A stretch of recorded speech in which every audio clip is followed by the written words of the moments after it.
Dr. H. Wainhouse is the Distinguished Research Professor of Theology, Law, Culture, and Archaeology at Faith International University and Seminary in Tacoma, Washington. He and his wife Irina have taught and directed many tours in the Mediterranean and Middle East, including Israel, Greece, Egypt, Jordan, Italy, and Turkey, particularly with the Biblical Archaeological Society.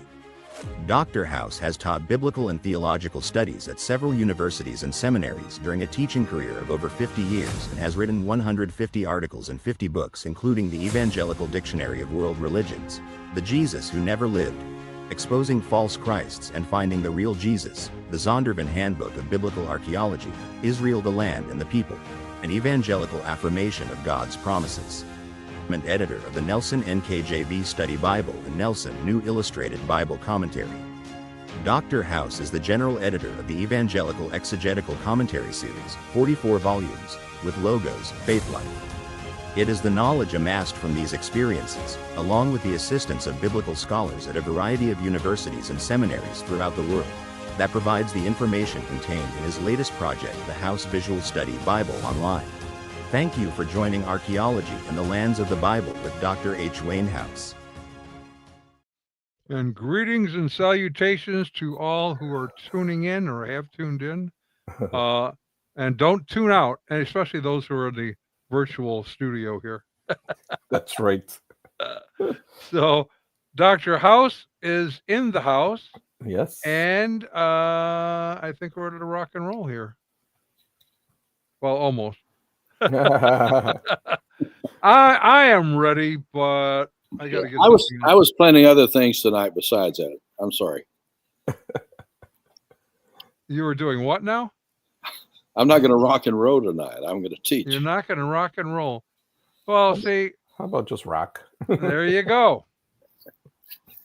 Oh, I tell you, it's good to be with each of you. I very much have come to enjoy being with each of you. I'm in a little different place, as I've been talking to some of the people on in the house, so to speak, there, and Monroe, Louisiana, on the way back to Texas. So we're stopped here to do this presentation. We've been going through the idea of archaeology in the land of what is called today Turkey. It's Turkey is how the Turkish pronounce it. But it's the land of the Asia Minor in the Bible. You know, if you start taking the book of Acts and go a little ways into it, to the book of Revelation, that's basically what this country that we're in right now relates to. I mean, all these places, not only the 7 churches of Asia, as we know the term, from the Isle of Patmos when John mentioned those churches, but all sorts of other churches and believers here. They have some fascinating places to look at. I mean, you can go up into the area of Pamphylia and see some things that, like underground cities, they used to hide from the Romans and then the Turks and others after that. The Christians did. So it's a great place to visit. If you ever want to go, we do tours here about every year. Now that COVID has stopped, I'm finally doing some things again with tours that I've missed so very much for a long time now. So those will be going on with this place, and also Israel, Greece, and other sites. We're going to move into some areas that we haven't covered yet. Remember, we talked first of all about Patmos. If you were from the beginning of this, we're from Patmos, and then we started immediately to sort of at least show you the geographical elements that relate to where we are, the site, you know, the particular sites where they are as far as on the map. And you find when you look at John's revelation, as we call the revelation, John or Jesus, that they are given in a certain order, of which there was a circuit in which these letters were passed around to the various church groups.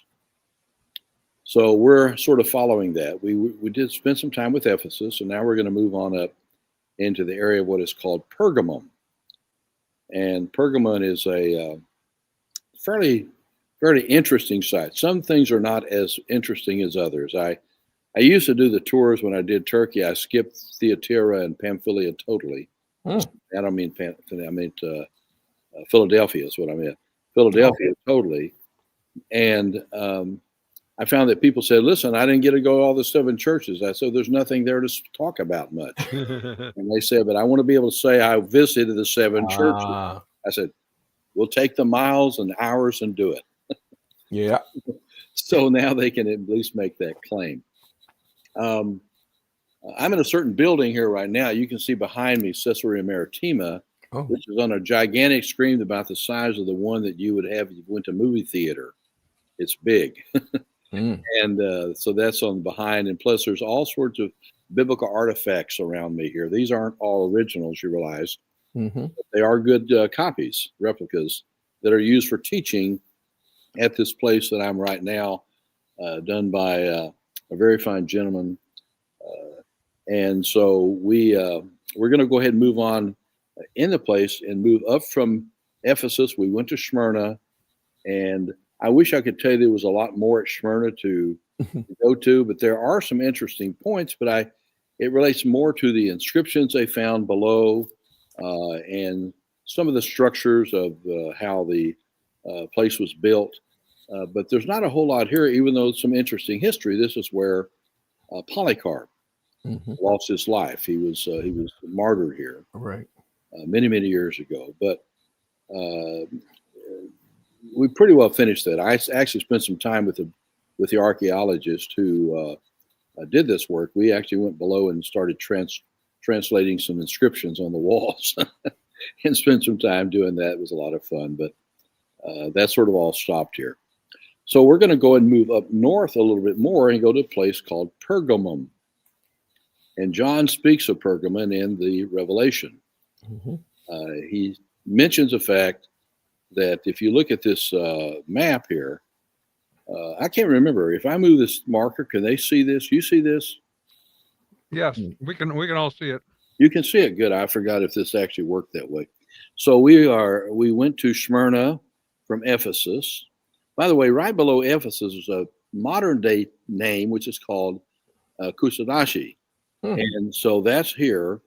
And then we're going to go down later to Perini and Miletus and move across some places here too. But I'm going to do the 7 churches first. This is Patmos, you know that.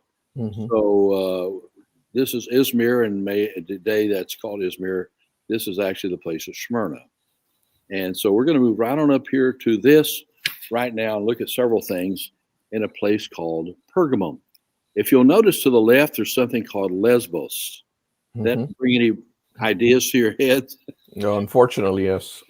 Historically, it brought an idea to people's heads too. Yeah. So that's the place of a women's colony of a sort.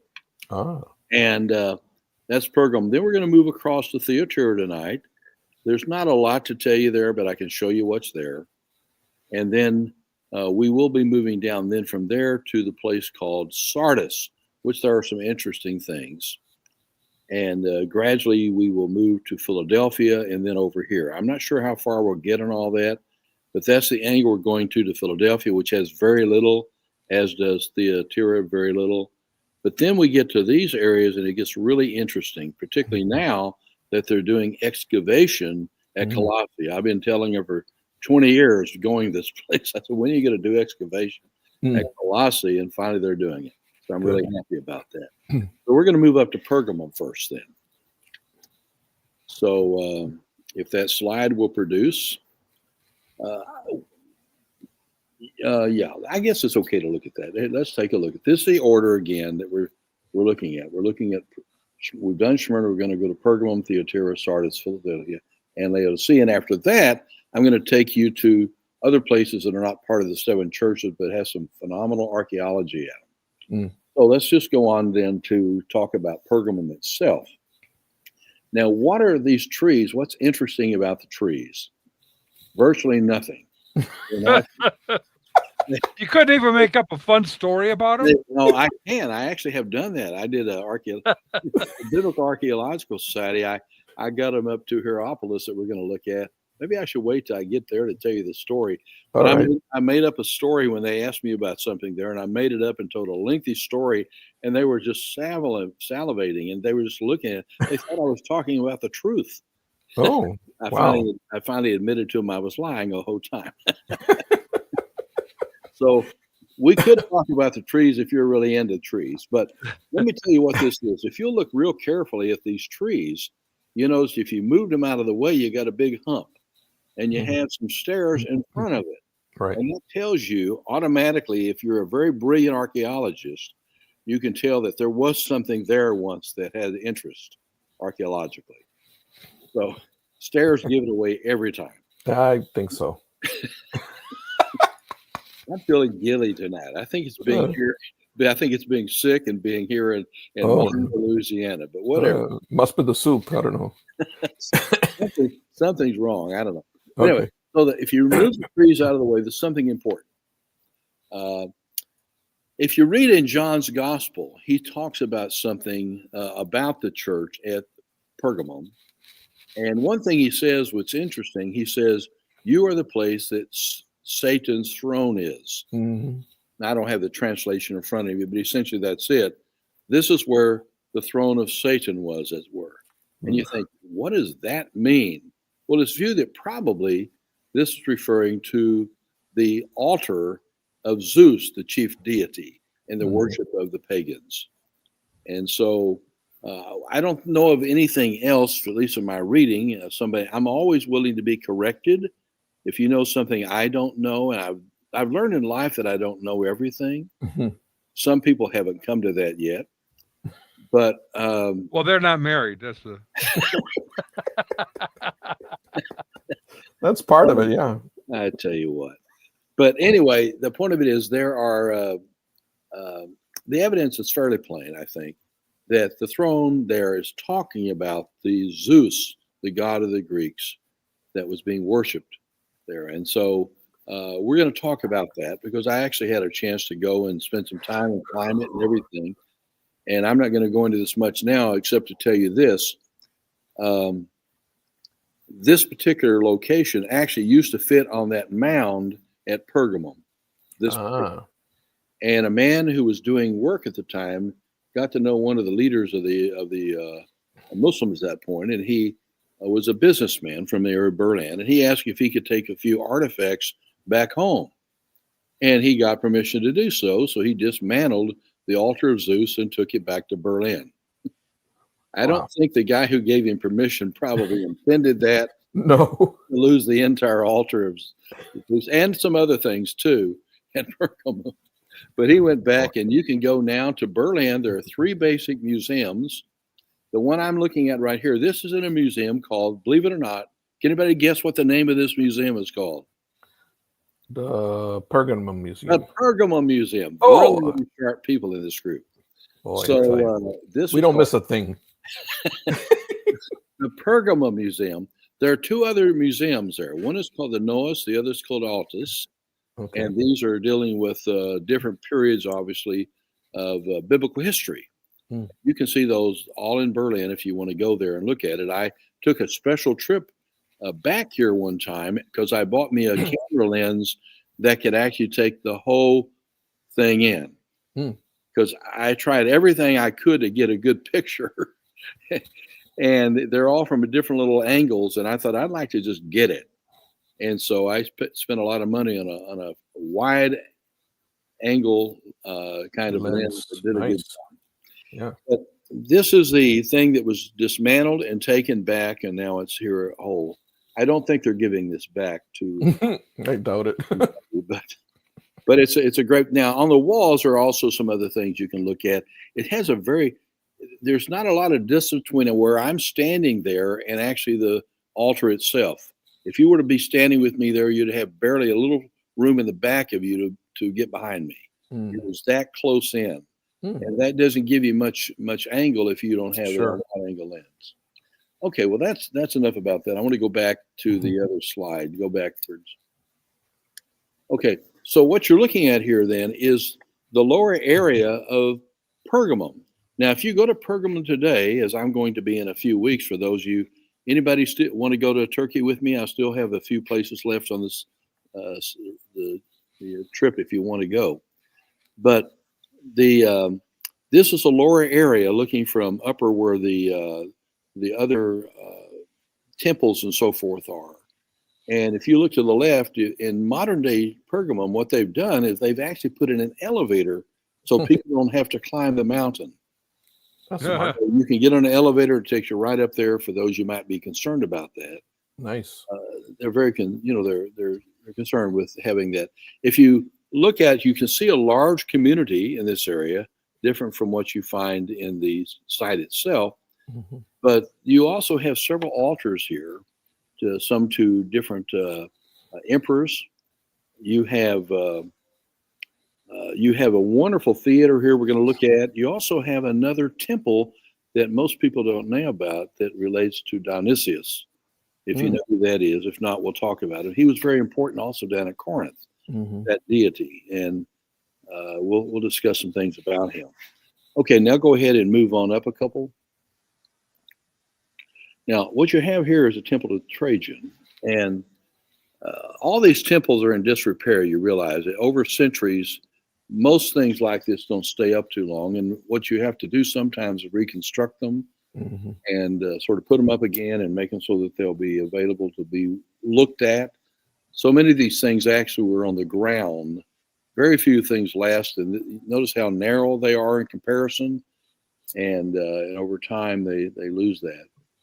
But there's quite a few things there on the top. There's a place I love to go to when I go up there because there's a place to sort of check out your strength with another thing. I'm trying to think what it was. It's been a while since I've done it, but they have for trying out to see if you can undo the god.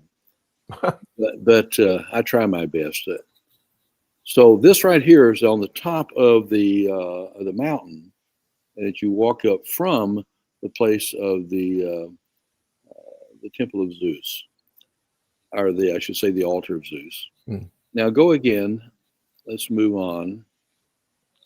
So just Jacob weighs in and says the temple of Bel was destroyed by ISIS in 2015. The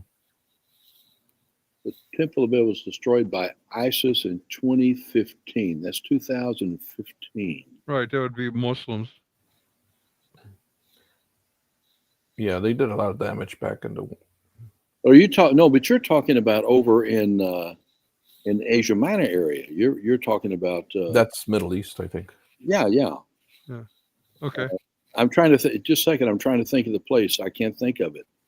Donna, maybe you can help me. My mind right now is not real cool. I've been sick and I just having trouble with. I had a surgery and it's caused troubles in my mind sometimes.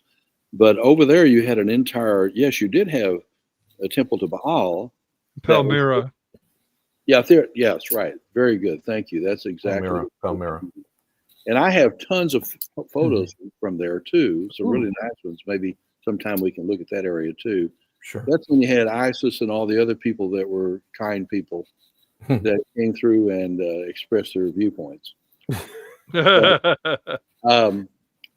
they tend to express it that way all the time. They're very good. They are, yeah. They're quite vocal, yes. But this is found at Pergamum. That you can guess who this is. Where's this lightning bolt? Who is that? What's the guy that has a lightning bolt? I'm talking about Baal. Zeus, yeah. Zeus, yes. And would you expect Zeus to have a statue here? That's was Since he has an altar there too. Yeah. So you guys are right on top of it. I'm telling you. All right. So here you have that. Move on. That's not spectacular. You see that? You've seen one statue, you've seen them all. Yeah. Yeah, but you do have some looking here. Yeah. For other temples. Now this one right here is below though. This is below what we're looking at in a moment. We're going to check you and you'll see a theater. Now I have climbed this because when I go on archaeological digs, or when I go to archaeological sites, I always like to look around on everything. And it's part of the experience. And I must admit, when I was at Pergamum climbing, or I should say, walking down those steps, they are so steep. I was concerned about I'm going to trip and kill myself. Oh, Lordy. Because I was so careful because, they just go straight down almost like this. Wow. Yeah. And so that's unusual. Most of I'm always concerned about climbing around like in Ephesus or any place where you have theaters, because they don't make them real safety. I mean, there's not real safe. I mean, they are stone, and they're not necessarily, they don't give you things to hold on to on the side like we would normally do. Right. I mean, if you lose your balance, you're out of luck, because can you imagine falling on stone, bang, bang? Oh, You yeah. wouldn't last long, but that's how they all are. I mean, I don't care which one you go to, but the Pergamum, the problem is it's so steep, and I just hated to do this. I was so careful because I said, I've got to be able to go to the bottom and look up what it looks like when I'm, because, you got to have the full experience of doing these things. I guess you had two choices: get there slowly or quickly. That is true. Right? You do have that option. Yeah. You really do. They're it's a free society basically there. That certainly was. All right. So let's keep moving before I fall asleep. Okay, well, we could do that. Absolutely. So here we are. This is not a church, let me say. I don't know why this is archaeology, but you say the churches of Asia, and we're not talking about buildings, you realize. We're talking about, this is where church people lived, Christian people. And so when you say church, it sounds like you got a church there. Right. That was a theater where, Paul actually did his basic ministry. Wow. Not really. At the bottom of the theater, Yeah. So what you do when you leave the area of the top here, and you go down the steps, or you used to go to the elevator and get in your car and go around, you're going to come to another location, which is pretty important. And you can guess what that is, right? I mentioned it before. The Asclepius. This is where you had a god who did he was a medical doctor. Oh, okay. Temple of Asclepius? What?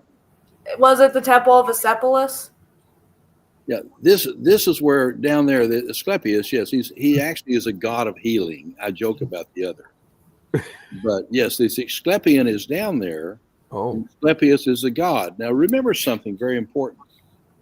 The god Asclepius, goody, you brought that picture in. While we're at it, you can go ahead and look to the right. We went right past it. I moved past what? Go back. Oh, yeah. So you also have over to the far side, you have a small temple for Dionysus. And but it's probably because he was serving wine. And then you're at the theater and so forth. What can I say? It's just all modern. But move on down now. We're going to go to the Asclepius, and this is a place for the god. Is down here. Notice you're looking up now. Yeah. And you can see the theater up there high. Ooh. You can't really see the temple there to your left, but it's that's on the hill that we were at just a moment ago. It's a walkway. And what happened, and this is fascinating, quite honestly. I joke here a little bit just to keep you awake. But when you go down here, you realize this was the major place probably for the worship of the god Asclepius. And you'll see that little cross snakes thing. Yeah, the snake all around the used today. You'll see that at different places here. Sure. But there's some other stuff. First of all, these columns were genuine up columns. All of these were in a walkway. This is in disrepair, obviously. But what happened is that if you were sick of something, I should say it another way. If you were sick with something, right, and you came here, they had priests that worked there for Asclepius, and they would actually examine you physically and see exactly what they thought the problem was. If they thought they could probably deal with it, they had some ways to try to work with you some. If they thought you would not be healed, they sent you on your merry way. Asclepius had no real power, you realize, because he's no real god either. Right. That should have been a clue right there. So did the Benny Hinn maybe? Yeah, probably. But I'm sure people felt real safe knowing that that temple was there, just in case they got a bit too drunk at one of Dionysus's revelries and fell down all those stairs. Absolutely. That's what I'm thinking. Or maybe the guy that built it must have been a little. Hey, Yeah. well, you But know, didn't they have a very large graveyard there because there were a lot of elderly people that ended up dying while looking for healing? Interesting. but you know, I don't know how many people from the theater came down to here. But let me say this. Ready? Yeah. They would actually check you out to see whether they think they could help you or not. Okay. If they could not help you, they sent you on your way. Right. Okay, because you don't need a lot of testimonies from people who said nothing happened. Sure. They sent you on the way. Now here's something else. A couple other things to put in, because eventually we're going to go to Corinth. Eventually we're going to go to, for example, the place of the of Jerusalem, where they had actually a place near that pool. Remember that Jesus encountered there? You know about nobody's looking in, an angel or Siloam. the thing. Yeah, Siloam. There's actually a worship side of Asclepius right inside where Jesus was right there. You can see the stuff that relates to the religion. Now, that posed a question in my mind when I saw that. What is a Greek pagan area which had water and all sorts of pagan objects doing inside close to the Temple Mount and up in the area and where Jesus was ministering? Does that pose an issue in your head? A little bit. Where did that pagan thing get in there? I want to know if anybody knows how it maybe found its way inside the city of Jerusalem, not too far from what was called St. Stephen's Gate, sometimes called the Lion's Gate, different names. Why was it in there? Do you have any idea?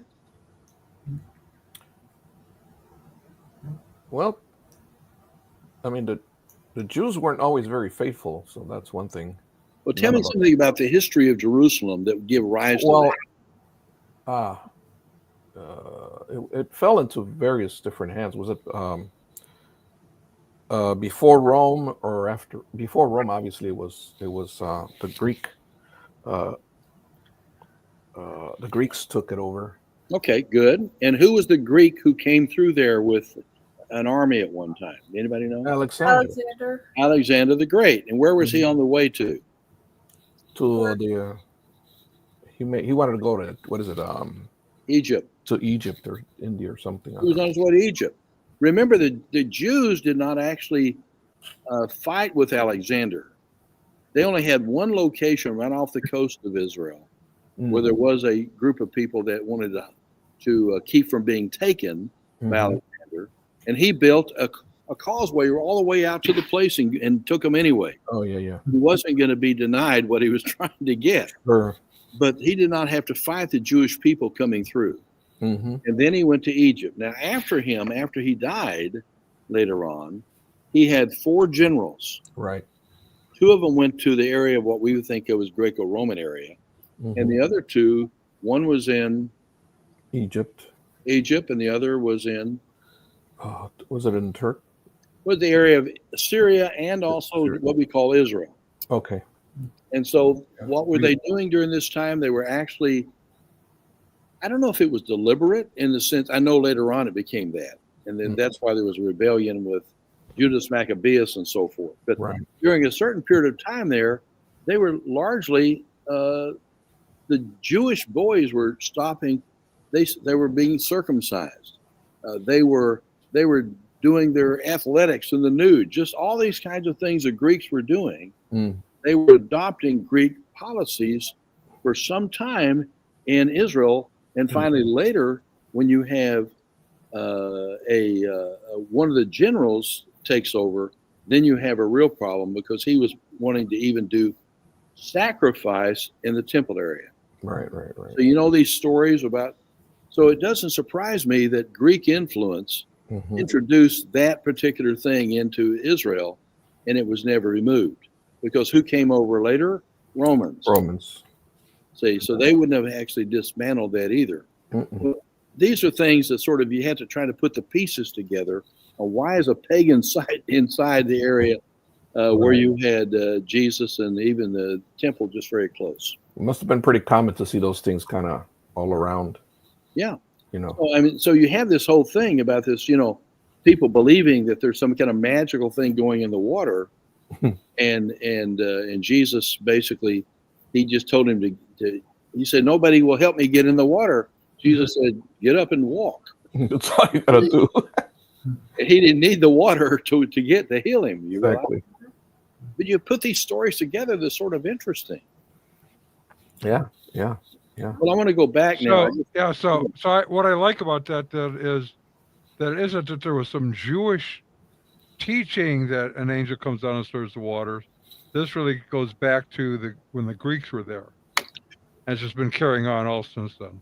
Yeah, the Greeks actually, I think, initiated it. I don't think the Jews did. Right. But you found a sort of an acclamation, or maybe that's not the right word. You found a surrendering to Greek thought, even that continued in the time of Jesus. Makes sense, yeah. So Jesus didn't go down and dismantle the place. Right. What he did do, he's healed a man in spite of the fact of the false religious thoughts. He overrode it, in other words. Yeah. Well, let me go back to this site then at Pergamum to sort of put this together. How are we doing on time? I got to watch my time. Oh, we're good. Okay. I don't see I'm going to have to put my phone. I don't even see a watch. Okay. 8:31. 1.5 hours. Let's look at this more. I want to tell you some more about this, because you also find down in Corinth, and we'll visit Corinth someday. And in Corinth, if you go into the museum. Anybody been into Corinthian Museum? Mm-mm. Anybody? No. Maybe online, but no. So if you go into the Corinthian Museum, you'll find out they have a little room there, and they have all sorts of body parts. Yikes. Now, we're not talking about real people's bodies. Okay. But they would take different portions of the body. Let's see if your ear was giving you trouble. Then they would bring in a molded, probably clay, kind of ear that has been formed, like an artist would do. Okay. And then let's say if your, I don't know, if your nose was causing trouble, you have a nose there. Huh. And you had all sorts, and I'm not going to any more, but you have a number of body parts that are there that were votive offerings to the gods. Oh. And particularly, guess what? Which god? That doctor one. I forget his name. Asclepius. You're all going to fail if you don't keep it up. I know. What is the god that they had there? They took offerings to. Asclepius. See, there's a brilliant person right in the middle. There you go. Asclepius, right? Yes. And so you have that religion was all over the ancient world. Yeah. And can you see why it would be an important religion to be retained by people? Sure. People are concerned about their health. And if they think that God can help them, they want the God to help them. Now, let's get back to Pergamum then, and what you see there. They would check you out to see how well you were, and if they thought they could actually make you well, they would keep you, and if they thought you would not make it, they sent you home. Sounds like Uncle Benny. Right, yeah, I was going to say, these are OG faith healers. Yeah, that's... Maybe they just didn't like someone's insurance policy. Maybe. That's the safe face. Let me tell you about it. You go inside the area, and if you ever go on a trip with me to Pergamum, I'd take it and show you. I've got a whole group going with us in October now. But if you go into the area there, you'll find out that they had pools. This is going to sound familiar. They had pools that they put people into. You know, water is helpful sometimes in healing.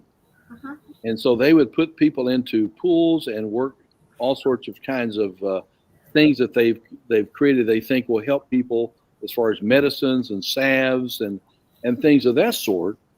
And, you know, if they got over it, they took the credit. If they died, it was all their fault anyway. So, word of faith. There you go. It's an interesting area. It doesn't, yeah. Any questions to this point before I've confused you entirely? Well, where would they bury the dead if they're trying to, you know, sneak them out? If they're trying to keep their temple pure. There's that healing energy, if you will. If someone drowns, where would they hide the evidence of death? That's a good question.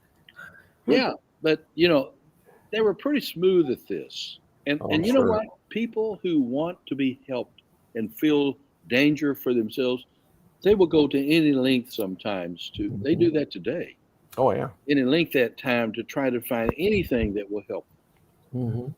You know what I'm saying? Yeah. So there's no grave sites in that area. They're probably far away. No, that's what's interesting. I have never. Now I have to go look maybe more and see if I didn't see something, but I don't remember any grave sites. It's not like Hierapolis when we come there. It's the largest It's the largest cemetery I've ever seen in my entire life. Wow. In Hierapolis, and we'll talk about that. There's some reasons for that we'll be discussing. But interesting. But as far as the healing, they remember they picked people they thought really weren't very sick. Did you catch that when I said that to begin with? Yes, yes. They check you over, and if they think there's any possibility, I mean, this is all in the book. You can read it. If there's any possibility that they couldn't help you, they'd send you home. They only dealt with people they were pretty sure that when they left, they'd be singing their praises. Interesting. See, and have you ever anybody like jacuzzis? Yeah. It's sort of a healing thing. It's very good for you. Plus, they had a lot of obviously, if you're close to the sea, you get a lot of salt water. Which is salt is. Yeah. And they had some salves and things that did work. I mean, there are some salves that people take today on maybe skin problems or things like that they can give somebody imperial stuff, over a period of spending some time there and receiving some care. Then you'd walk away and feel better. Right. But I'm just saying, Asclepius is not helpful. It doesn't really work. Right. Right. But they played a good game in these things, or people wouldn't be going and putting all their offerings out. Sure. You chuckle at it, but if you go to a New Age fair, that's exactly what you're going to see: is a bunch of oils and crystals and you're right. Powders. Yeah, that's a good point. That's right. People do that today. To this day. But we shouldn't be surprised with the ancient world. Nope. If someone did die, I expect that they found someone's cousin named Vinny to make it look like an accident. Uncle Vinny, cousin Vinny, yeah. That's another option.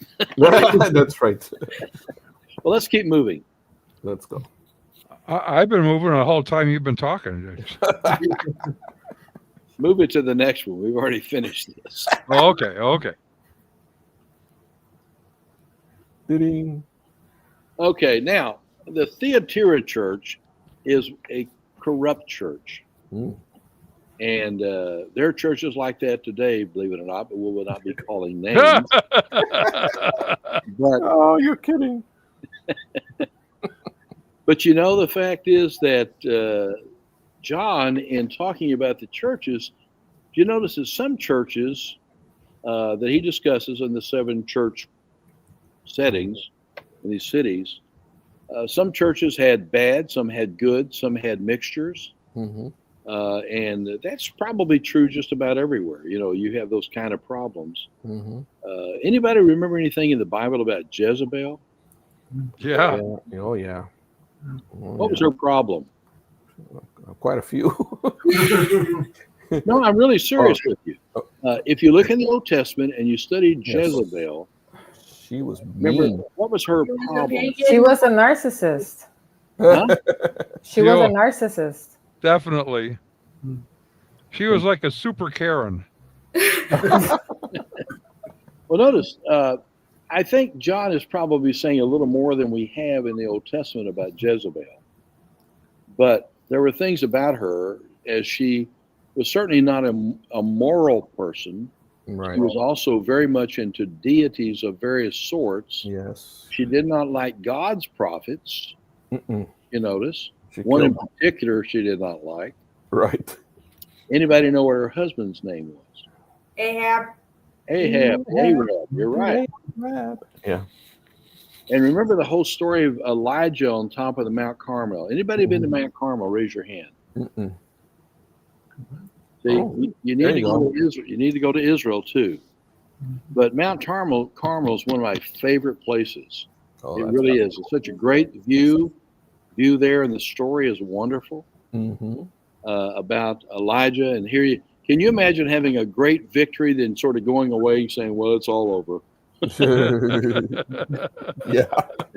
Woe is me. Woe is me. I preached a series of sermons on the question of difficulties in life, and I use Elijah as one of them. But he didn't fully understand what God had done. He said, "Okay, I got rid of all those prophets, but I'm the last one now for God." He didn't realize that God had 7,000 set aside if Elijah get his eyes open. So there's a whole story. He goes down to Mount Sinai. Yeah. And I don't think Ron Wyde's Mount Sinai, but it was the one down in the Sinai Peninsula. Right. And took 40 days basically to get down there. And he was all complaining about God, and God had to sort of teach him a lesson or two. Anyway, I love the story, but Jezebel was his competitor, and did not like what he was doing and wanted him killed. And so when we look at the Jezebel, he said, you follow like the prophet Jezebel. What's John trying to teach us there in that passage? You're not following God. Okay. Say that again. Oh, you're not following God, basically. They weren't following God? Right.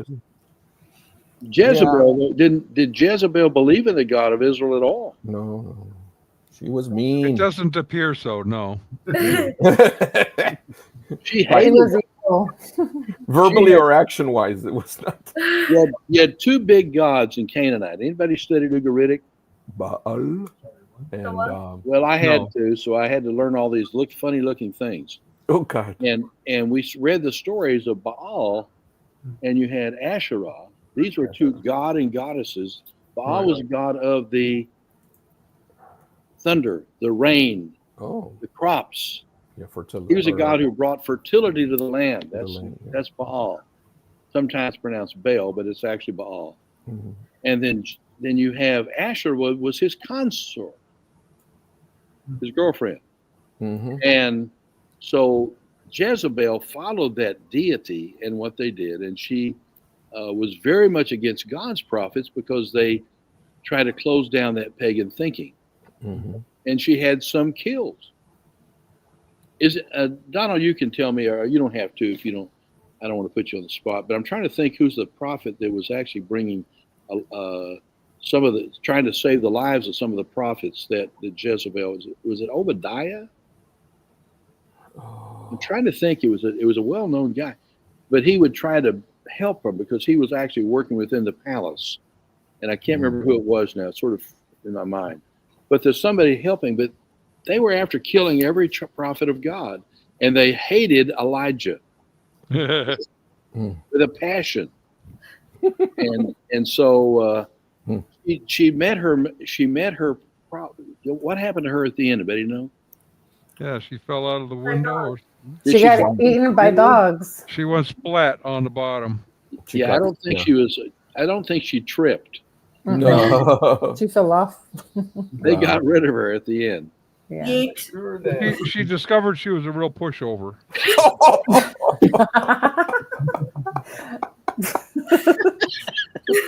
That's one of the best ones you've come up with.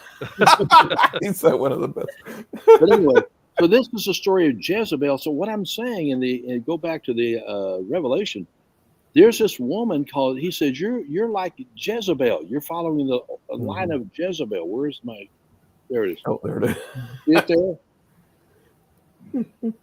I have a few things against you because you allow that woman Jezebel, who calls herself a prophet, to teach and seduce my servants to commit sexual immorality and eat things sacrificed to idols. There you go.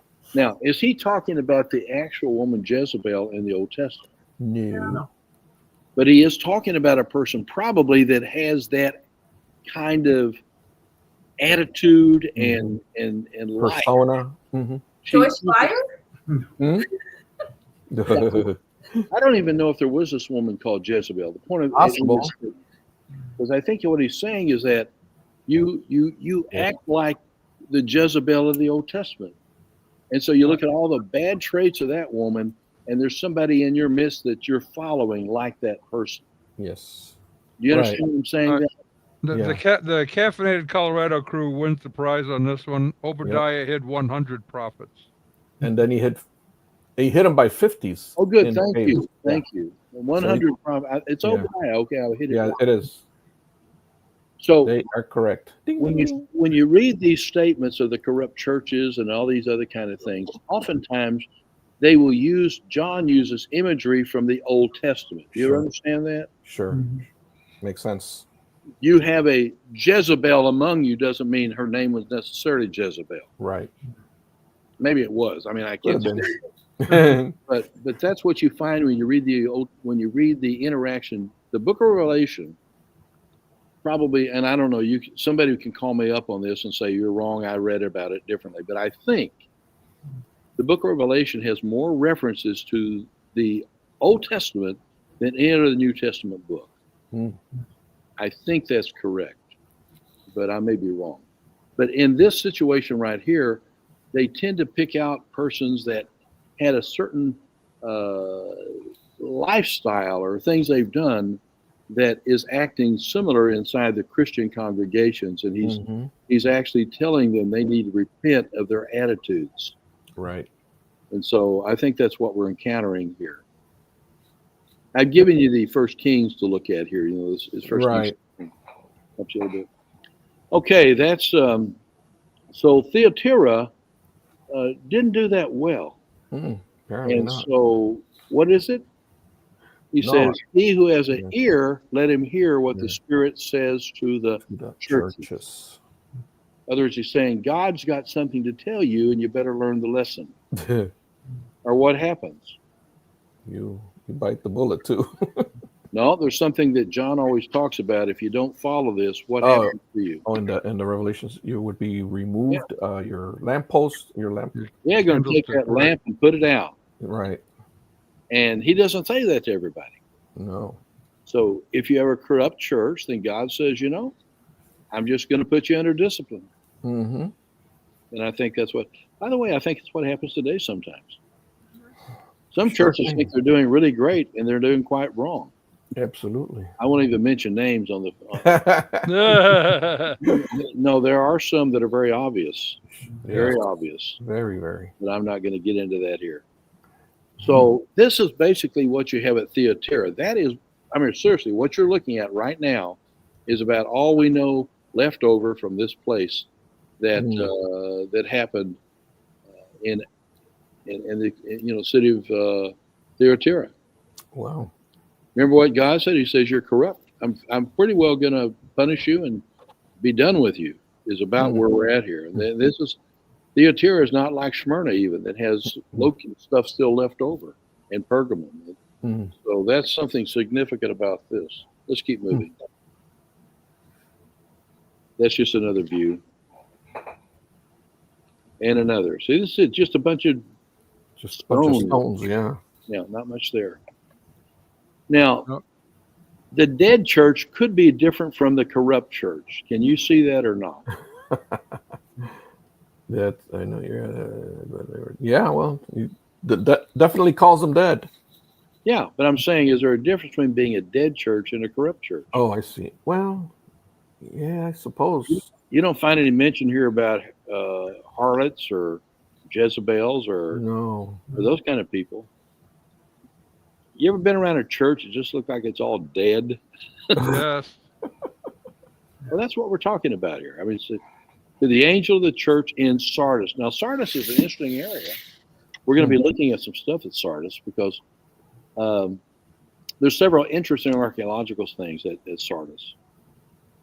But this is more theological in nature. But the thing is that over time, after John had said this, these churches in basically these locations begin to falter. Now, I say that with reservation because that doesn't mean that all the way through Asia Minor, churches were faltering and Christians were faltering. Matter of fact, in 119, AD 119, the governor there, Pliny, wrote the emperor. Hmm. And when was this done, by the way? This seven church thing? Probably the 90s. Yeah, the late 90s, right? Hmm. 95, whatever. Right. So what's the significance of what I'm saying? The fact is, in 119, the governor says something very important.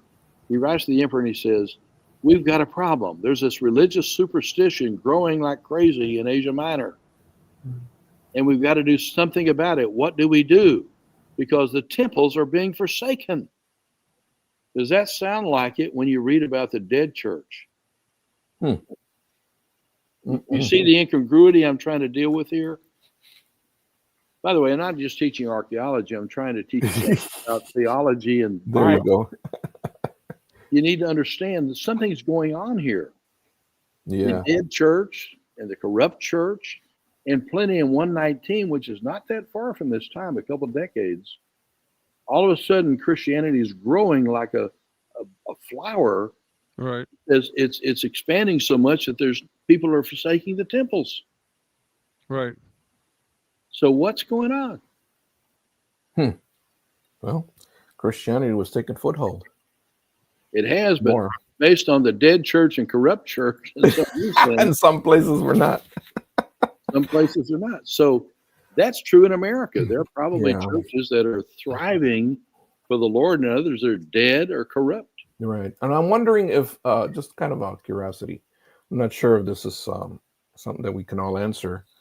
Is it possible that, well, apparently these main churches were not the only churches in the area, I'm guessing? Yes, and I'm going to show you some others soon. Okay, so maybe these particular churches are made infamous because John pointed them out for certain reasons, but maybe there were other churches or other believers that probably weren't corrupt in that area that were where there was corruption. Sure, I think that's really possible. So, What is Jesus doing through John? Is he picking out every church? No. Or the churches that had the most problems? Probably, yeah. Well, That's usually how it and is. even here, John says to them, which is interesting. I will come as a thief. Blah, blah, blah. You have a few names. Yeah. You have some in Sardis, a few names even in Sardis who have not defiled their garments, and they will walk with me in white, for they are worthy. Yeah. So even though it's a dead church, you've got some that are really doing the task. They're still alive. Well, if a church is dead, does not mean it has to be lost forever. I mean, Right. You're right. There were people here who were faithful. Mm-hmm. Yeah. And so sometimes churches respond to God's judgment. Right. Other times they don't make it. Mm-hmm.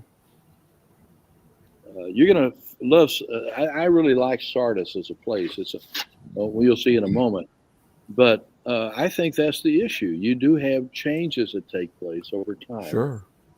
But if you don't, then you're stuck. Now, I won't mention names here at all. But let's say if you have a pastor getting up and teaching people unethical things about how do you do things as Christians, or they basically say things like, don't pay any attention to certain portions of Scripture, it doesn't make any difference.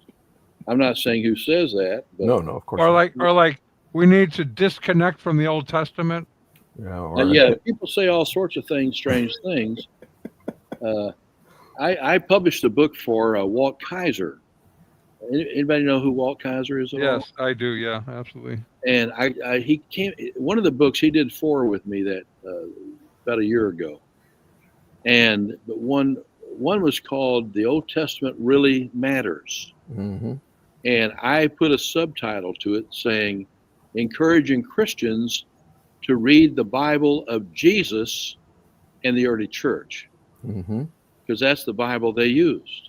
Exactly. And it's amazing if it's that bad, how did it have any value? And so yes, you have people that lead the church astray because of their bad thinking or their bad morals.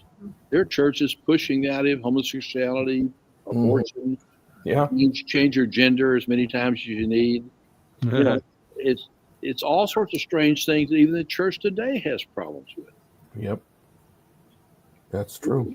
And we have to learn to be faithful, even in church. Let's say the church is going down what can we do to help generate it, to help it to get out of that? I mean, so I don't know what happened here at Sardis, but apparently they were able to sort of move past it differently than Thyatira or Philadelphia. You'll see. Mm-hmm. Well, anyway, this is the side of a building in Sardis. Okay? And if you've been to the Middle East anywhere, or Jerusalem, any of those places, you'll notice you have little stands on both sides of you. And you walk down these long aisles of people on either side selling their goods, and usually it's so crowded you can't hardly move. You know what I'm talking about? Mm-hmm. Like open market? Yeah, an open market. That's what they had here at Sardis. These are open markets. You have the same thing in Jerusalem in the days of Jesus, even. If you go there to the southern walls on the western portion of the city at the south area, they had these kinds of things also. Matter of fact, I was a guy by the name of Ronnie Rice. He's the guy who was in charge of that excavation, and he was pointing out to me, they even found a key above one of those doors stuck in that apparently went to one of the doors to get in. Wow. So, but this is an example of it. There you have one that's pretty. Go ahead and go to the next one. I'll show you from a different angle. See this? These are all places alongside that people sell their goods. A market. Yeah. What's a term I gave you last time about a market? What do they call them? Areopagus? What? Something? Agoras. Agoras. Oh, I'm thinking about something else. Yeah. And so this is an area like a marketplace. And so you have this on the side of the building. Okay, let's continue. I know started with an A. This is inside that building that had the stuff on the other side. Okay, you get me? I just turned a corner there where we had those markets, turned the corner, went a little ways, and went into this building here. Gotcha. This is a very important building. At the very far end of where I'm looking with you, that's the entrance to this building, not the exit. Oh. Okay? This is the entrance. If you look to the left, you'll see a little ladder. Can you see the ladder? Yeah. Right there. And so the ladder, you could actually climb over and not go out that area. You could climb over and go to another building. We'll show you in a minute. Okay? Now, notice the floor. Somewhat ornate. Obviously, you've got a long time of history that has caused a lot of these things to, come apart and thrown away and so forth. But you notice something very important to the far end of the front of this building. Two structures right there with a door in between. Do you see that? Yeah. Got here and here. You know what those are for? Pardon? What are they for? Why are they there? What are they about? Look. Either those are shrines for their gods or really, really old ticket booths. Right, that's what it always reminds me of. It's the place you kept Torah. Oh. Yeah, it looks like These a are hiding places place. you put the Torah. If you go, anybody been into a Jewish synagogue? Yes. Okay, you know what I'm talking about. Yeah, I do. In fact, the church I was part of for a while, I arranged to have our midweek teaching time in a synagogue. Okay. So it was kind of cool.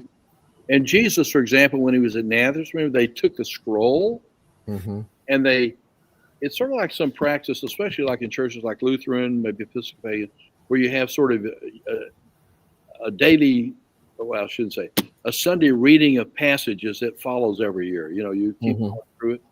Well, Jesus, when he was in Nazareth, remember, he took the scroll down and put him, right, opened it up. Where do we leave off? Here's where we leave off, and there's where you start. And Jesus read a portion that they didn't like. Not so much. Portion they gave him to read, but he said, today, this portion I just read has been fulfilled in your presence. Yeah. And it spoke about him and what he was doing. So this is it. They bring the Torah scrolls out. They read. They keep them. That's what the like a closet for the Torah to be read. Little cupboard. Now, when you walk toward, if you move away from that and turn around and walk where we are looking into it, you'll see it's very ornate on the floor because a lot of it's been torn away, but it's very ornate. Go to the next slide. Oh. Okay, shows you a little bit more of what's there. If you looked more at it, and I don't know if I don't think I have that here. They actually have not ornate how the floor looks, but they even have animals that are statue animals inside there. Now that poses a problem. I would say so. I'm not saying they're real animals. I mean they're indications. Anybody ever been at the church in a place called oh my goodness, what's it called? Chorazin. No. It's a basalt synagogue, basalt stone, dark stone. And if you look in there carefully, around the walls of various inscriptions are like pictures. There's a picture of a goddess in Greek mythology. Nobody's been there. Called the Medusa. Oh, yeah. Oh, we looked at that last week. Big Medusa right there in the synagogue. Yeah. Oh. And this, I think I showed you one in Ephesus. Yeah. Right. And it's odd to have that in a synagogue. And I would say so. And when you look at this synagogue, you'll begin to see some things. A Jew in his synagogue would probably not put animals. They didn't put any kind of graven images of any sort, pretty much. And I don't know if you can do it one more. Let's see if we have the other side. I hope I have it there. One more slide. Can you share the screen? Oh. There you go. Yes, this is what I want to see. Oh. You see on either side of the altar? Yeah. Those are animals, not real animals. They're statues of animals. And then you have a altar. Right. That, and then you look in behind, you see the seats. This synagogue, it clearly has indications of a synagogue, but it also shows indications over a period of time something happened. What do you think it was? The church moved out and someone else moved in. Well, I would say the church moved in and the synagogue moved out. Because that is the structure of a Byzantine church. And the altar and the way in which the seat is placed, and also the kind of features you see inside. Over a period of time, the Jewish... I'm sorry, go ahead. I'm sorry. Synagogue doesn't have an altar like that. No, who didn't? Synagogue does not have. Oh, yes, that's what I'm saying. It's Byzantine. Right. Yeah, because you do have Byzantine altars like this. So you're right. The synagogue wouldn't have had that. And so it gives an early feature of a synagogue, but it also shows that it was actually eventually taken over. At least is what it seems to me. It's been taken over by the church years later. And probably after the time of Constantine, in which he, made Christianity legal. And something I think probably this is something. By the way, if you go to Ephesus, you'll see something not the features like the altar, but you'll see in Ephesus at the church that was the church of the what was it called? It's where they decided that Jesus was two natures and one in one person. The church at Ephesus, and what 451 is, escapes my memory, something like that, where Mary, it was called the question of the Theotokos, Mary and her giving birth to God and man, so to speak. So you'll see the really nice At Ephesus, if you go there, you don't see just the ancient classical period, you see the later Byzantine period. And that's what you see here in the church at Sardis. That it appears to me to have changed from a synagogue structure to Byzantine. But, I'm not an expert in that area. Let's keep moving. Ooh. Now, remember that ladder I mentioned to you? Yeah. There it is. Yeah. And you could go from this and climb over that and be right at the swimming pool. A little dip. Now, one thing that Greeks and Romans liked was what? Water. Water and pools to get into.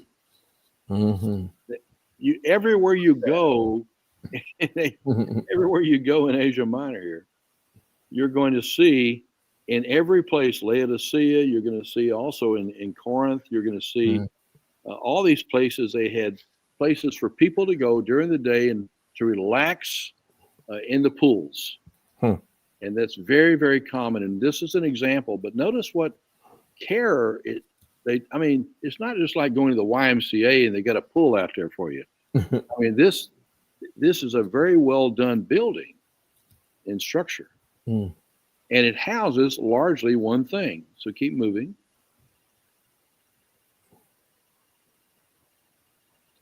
Now that's the front. Keep moving inside. You've already climbed the fence. Now you're inside. You're turning around and seeing where you came from. That's on the inside looking out.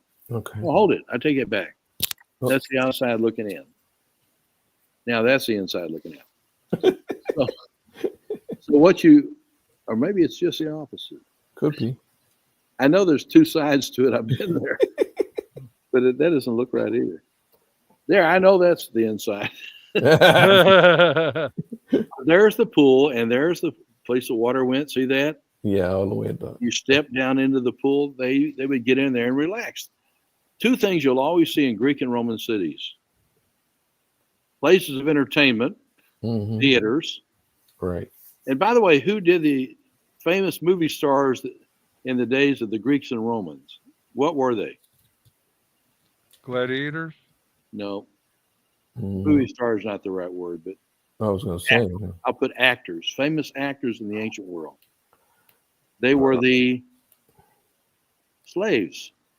Oh, I see. I thought you were looking for a name. Slaves were the basic actors in the theaters. Okay. They were indispensable. Yeah. And they did what they were told. Exactly. They didn't ask for a lot of money. Cheap labor. Cheap labor. Exactly. That always go back. That always marveled me. The fact is, we do so much. I mean, for actors, I mean, you may become a millionaire in time, and you're just everybody loves you, and you're wonderful and great. I'm thinking these days they just had people that learned to act, and they were slaves, and they did the work. But this right here again is a pool historically. And you entered in from that other place we were talking about. I was trying to figure out. And these are common along with theaters in every one of the cities. Continue on. Looking for my time. I don't have a clock here anymore. I've got 9 minutes left. Well, you're 8 minutes over, so. Oh, okay. Well, I'll keep moving here a little faster then. I'm sorry. This is a temple of Artemis, who's also Diana. Where also is Diana famous? And Diana of the Ephesians. In Ephesus, yeah. Very good. Thank you. All right. Ephesians. Diana, that's more of a Latin thing. Artemis, Greek, and very popular in the ancient world. This is very fun, by the way. I climbed all the way to the top of that little, not the big tall mountain, but right above it. Up the tall mountain, there's a lot of stuff too. I'm not going to go into all that. Anyway, this is an area of the. This is a way maybe several blocks down on a road from the thing in Sardis. Keep moving. Yeah, I'm over, so let's move. Okay, just some more ruins. Keep moving. Church of Sardis. Okay, keep moving. I want to move out of that. Let's see.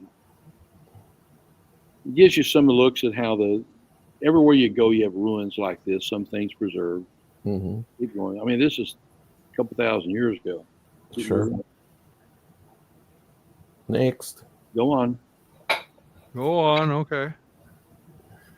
These are the same things. I wanted you going. Okay. So when we come back next time, since we're over, we'll start with Philadelphia. Philadelphia is called the Faithful Church. Quite different from Thyatira. Yeah. Right. And so we'll discuss Philadelphia next time. And then we're going to move over into Laodicea, which is one of the more fascinating areas. And we've got a lot of things to talk about in Laodicea. Cool. And then we'll start looking at some of the other churches that are not churches, but places Christian lives. There's a lot of artifacts that I want to introduce to you in the various other places. There's some really cool places, not only Laodicea, but also there's some great artifacts at Aphrodisias, Miletus. These places are really, really good. And so we'll talk about artifacts next. I hope you had a fun time tonight. I try to humor you a little bit. And we'll have a great time discussing the rest of this. I hope you're enjoying this. I mean, looks good. Looks good. Yeah. If you're enjoying it, send me a note. There you go. We're going to put A+ on it. There you go. Exactly. Well, and we're going to do one other quick thing here. Here we go.